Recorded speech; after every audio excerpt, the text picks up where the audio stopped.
ចិត្តយើងអាំងវាមួយផ្លែទៀតមកគឺឆ្អិនណៃទាំងអស់គ្នាអូយរសជាតិឆ្ងាញ់មែនតើអស់តិចហើយគឺញ៉ាំបាយបានច្រើនទៀតសម្រាប់មួយមុខនេះណាគេចូលចិត្តត្រប់អាំងខ្លះជួយ comment ភាពដំបូងគឺខ្ទឹមសនិងម្ទេសយើងច្រាមឬក៏កិនចូលគ្នាហើយគ្រឿងផ្សំអ្នកទាំងអស់គ្នាអាចមើលខាងនេះបានប៉ុន្តែក្នុងគ្រឿងផ្សំខ្ញុំសូមបញ្ជាក់បន្តិចសម្រាប់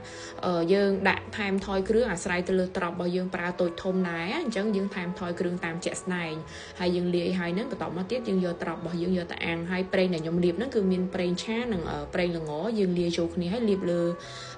ត្រប់នឹងរយៈពេល10នាទីកម្រិតអង្សា180អង្សាណាហើយបន្ទាប់មកគឺត្រប់នឹងវារៀងចាប់ដើមជ្រួញបែបហ្នឹងយើងពុះវាលក្ខណៈបែបហ្នឹងមកអញ្ចឹងយើងញែកវាជាបន្ទះឲ្យវាធំមកហើយបន្ទាប់មកទៀតគឺយើងចាប់ដើមលាបគ្រឿងពីលើដែលយើងបានលាយមិញហ្នឹងអញ្ចឹងណាអញ្ចឹងយើងលាយដូចខ្ញុំបញ្ជាក់អញ្ចឹងគ្រឿងហ្នឹងអាចថែមថយគ្រឿងតាមត្រប់តូចធំអញ្ចឹងកុំដាក់តាមខ្ញុំទាំងស្រុងណាអាហ្នឹងខ្ញុំចង់បញ្ជាក់អញ្ចឹងដែរហើយយើងលាបវាប៉ាតវាឲ្យពេញហ្នឹងមកបន្ទាប់មកទៀតគឺយើង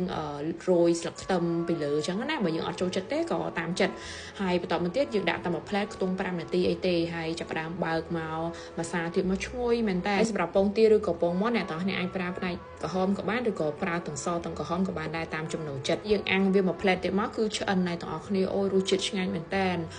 អស់តិចហើយគឺញ៉ាំបាយបានច្រើនទៀតសម្រាប់មួយមុខនេះណាគេចូលចិត្តត្រប់អាំងខ្លះជួយ comment ប្រាប់ខ្ញុំផងអរគុណ